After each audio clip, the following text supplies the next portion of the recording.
그렇더라도 건축법에서는 이런 땅도 하나의 대지로 보겠다는데 주의해야 될 분이 바로 그 옆에 있어요. 날개라고 그러죠. 옆에 있는 것을 날개 부분에 주의라고 쓰여 있는 것 있죠. 거기가 포인트입니다. 오히려. 자, 이에서 합병이 불가능한 경우에 토지 소유자가 서로 다르거나 소유권 외의 권리관계가 서로 다른 경우는 제외한다라고 돼 있죠. 하나의 대지가 될 수 없더라라는 얘기입니다. 결국 지적법에 의해서 합병이 불가능한다 하더라도 건축법에서 하나의 대지로 보는 경우는 어떤 경우라는 거예요? 양쪽 땅 주인이 같거나 또는 권리관계가 같다면 건축법에서 뭘로 보겠다? 이것을 하나의 대지로 보겠다라고 쓴다는 거예요. 시험에서는 핵심 사항이 바로 그 부분이니까 그걸 기억을 잘 하시면 되는 거예요. 그래서 합병이 불가능한 사유가 중요한 게 아니에요. 어차피 그건 시험에 쓰고 나옵니다. 정상적으로. 그랬을 때 양쪽 땅 주인이 같거나 권리관계가 같을 때 하나의 대지로 취급하겠다라고 한다는 거죠. 합병이 불가능한 상태에서 소유자가 다르면은 그건 별개의 필지가 돼야죠. 당연히. 바로 그 부분이 포인트였으니까 그걸 알아두시고 그 다음에 나머지는 이제 뭐 읽어보고 넘어갑시다. 국토계획법에 한 도시계획 시설에 해당하는 건축물을 건축하는 경우에 도시계획 시설을 설치하는 일단의 토지라든지 주택법에 의하여 사업계획 승인받아 특히 이제 아파트 단지 생각하세요. 주택과 부대 복리시설 건축하는 경우에 그 주택단지라든지 5번에 도로의 지표 아래에 건축하는 건축물의 경우로서 시장 등이 그 건축물이 건축되는 토지로 정하는 토지라고 되어 있죠. 우리가 이제 흔히 말하는 지하상가 부분입니다. 그러면 지하상가 부분은 전체가 하나의 대지가 된다라는 얘기죠. 바로 이제 그 얘기를 좀 하시고 그 다음에 6번에 사용 승인 신청할 때라는 표현이 있는데요. 우리가 보통 사회적으로 표현할 때는 건물을 짓고 나면 뭐 준공검사 받는다 또는 뭐 준공검사 떨어졌냐 이런 식으로 표현하게 되는데 건축법상의 용어에는 사용 승인이라고 그럽니다. 그거 보고 사용 승인이란 단어 써요. 그래서 사용 승인 신청할 때 둘 이상의 필지를 하나의 필지로 합칠 것을 조건으로 하여 건축허가 지금 신청 들어갔을 때 나중에 합치겠다는 거죠. 사용 승인 신청을 합치겠다고 하고 지금 건축허가 신청이 들어갔다는 거죠. 바로 그래서 필지가 합쳐지는 토지 그렇게 돼 있죠. 바로 이러한 것들이 하나의 대지가 둘 이상의 필지가 하나의 대지로 취급되는 경우다라고 되어 있다는 거죠. 이번에 반대로 갑시다. 하나 이상의 필지 일부가 하나의 대지로 될 수 있는 경우는 간단합니다. 무슨 제가 간단한 표현한 게 뭐냐면 시험 지문에가 하나 이상 필지 일부가 하나의 대지로 취급될 수도 있다. 끝.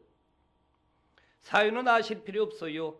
왜 사유를 제가 아실 필요가 없다고 말씀드리자면 거기 지금 아래쪽에 있는 네모 박스 1번부터 4번까지 한번 봐보실래요? 1번부터 4번까지를 보면은 전부 다 앞부분이 뭐라고 되어 있어요? 하나 이상 필지 일부에 대하여 하나 이상 필지 일부에 대하여 하나 이상 필지 일부에 대하여 이렇게 나온다고요. 만약 이걸 빼버리면은요 문장 성립이 안 돼요. 문장 성립이. 그래서 반드시 시험에는 이 부분을 쓰고 나오게 돼 있다는 겁니다. 그래서 하나 이상 필지 일부에 대하여 어쩌고 저쩌고 나오면은 결론이 뭐예요? 하나의 대지로 취급하겠다. 그렇게 가는 거니까. 내용상으로 보자면. 그렇기 때문에 하나 이상 필지 일부가 하나의 대지로 되는 것은 사유를 아는 건 의미가 없어요. 시험에서는. 그래서 일부를 하나의 대지로 취급할 수도 있다더라. 그러면 되는 거죠.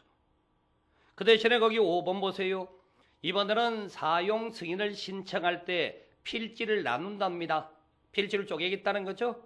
그랬을 때 바로 이제 건축허가 받는데 나누어지는 토지가 일부가 하나의 대지가 된다. 그렇게 나누는 거죠. 그러면 이제 우리가 비교 대상으로 기억을 해야 될 게 뭐냐면은 자, 첫 번째 위쪽에 있는 네모 박스죠. 둘 이상의 필지가 하나의 대지로 된다고 나왔을 때는 거기 있는 2번 내용 있죠. 지적법에 의하여 합병이 불가능한 사유가 있지만 그렇더라도 양쪽 땅 주인 같고 권리관계 같다면 하나의 대지로 취급하는 것. 그거 하나 기억하시고 그 다음에 위쪽에 6번 있죠. 합필할 것을 조건으로 해요. 건축허가 받은 경우 이렇게 돼야 되겠죠. 그러면은 두 번째 네모 박스에서는 5번이죠.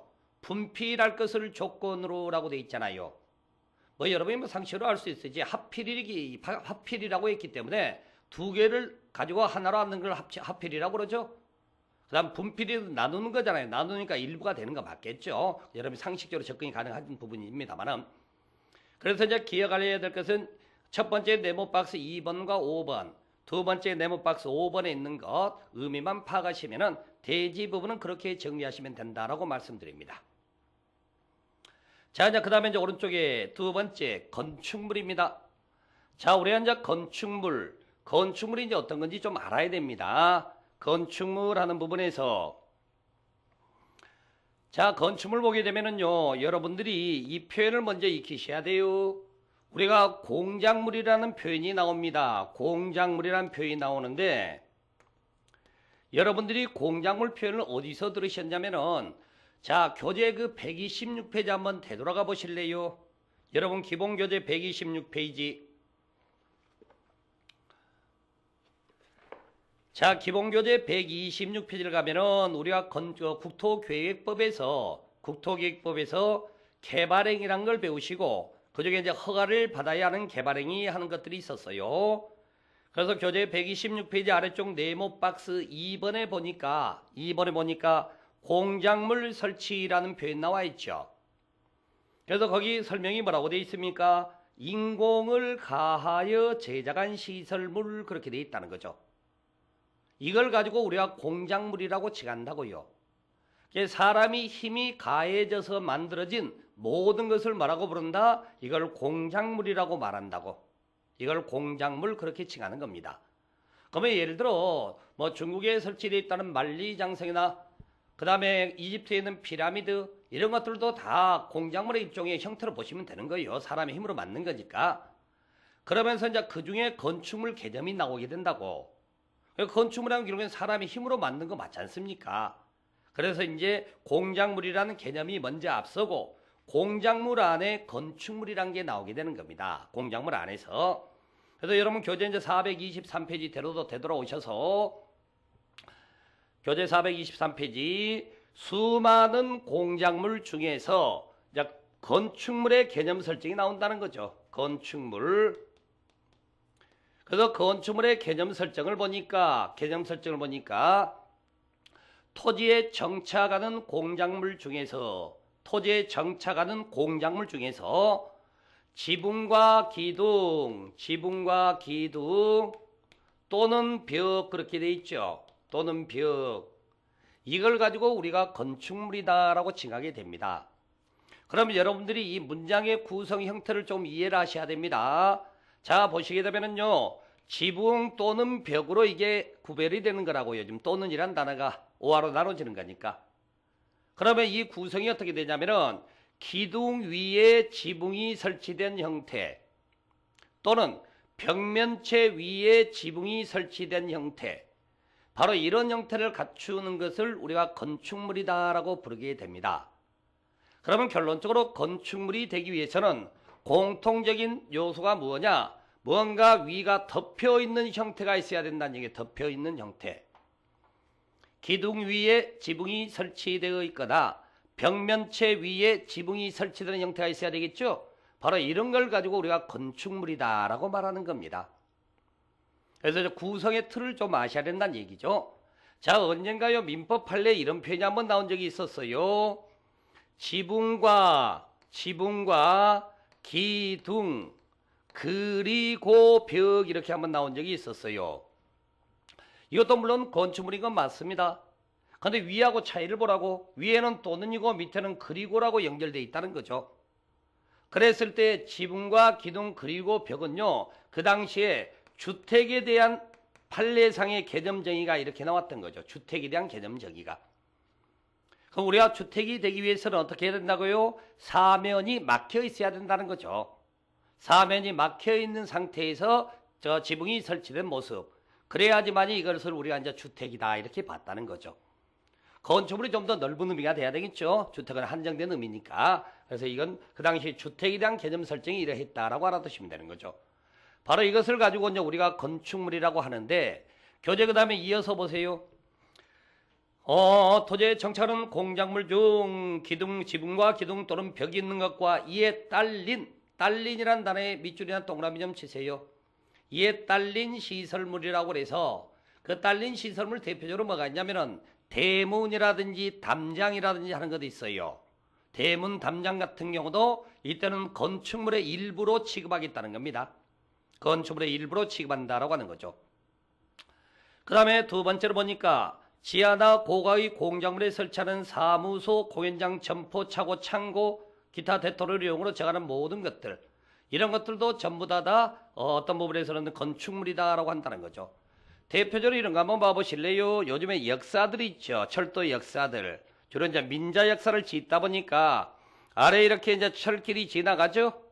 이렇게 철길이 지나갑니다. 철길이 지나가면 이제 계단 같은 걸 통해서 올라가니까 여기에 역사가 설치되어 있죠? 그 다음 경우에 따라 무슨 뭐 백화점도 많이 들어가더라고요. 이렇게. 이런 것들은 땅 위에 설치된 건 아니죠. 고가의 공작물에 설치되는 것들, 이런 것들도 모두 다 건축물로 취급하겠다는 거죠. 이런 형태. 이런 형태에서 건축물의 개념 설정을 그렇게 잡아주시면 되는 겁니다. 이렇게 되어 있고, 그 다음에 그러면 여러분들이 여기서 같이 봐야 될 게 공작물이란 게 나와요. 공작물. 좀 전에 공작물이 있다고 그랬죠? 자, 공작물 종류만 간단히 보겠습니다. 교재 뒤쪽에 있습니다. 그래서 공작물이 시험이 잘 나오는 부분은 아닌데 여러분 교재 500페이지 가시기 바랍니다. 기본 교재 500페이지를 가시게 되면요, 거기 공작물 축조라는 표현이 나올 겁니다. 자, 우리가 지금 사람의 힘을 가하여 만든 모든 걸 공작물이라 그러고, 그 안에서 지붕과 기둥, 지붕과 벽이 있는 걸 건축물이라고 칭했죠. 그리고 나머지가 다 공작물의 범위에 들어가는데, 자, 건축법에서 규정을 두고 있는 공작물은 수많은 모든 공작물이 되는 게 아니라 그 중에 이제 몇몇 공작물이 있겠죠? 그 몇몇 공작물만 한해서 건축법에 제한을 하도록 하는 겁니다. 그래서 이 공작물을 설치를 할 때는 신고만 하고 설치하면 돼요. 허가받는 게 아닙니다. 그래서 축조 신고 대상이다 이렇게 말한다는 거죠. 그래서 그 내용을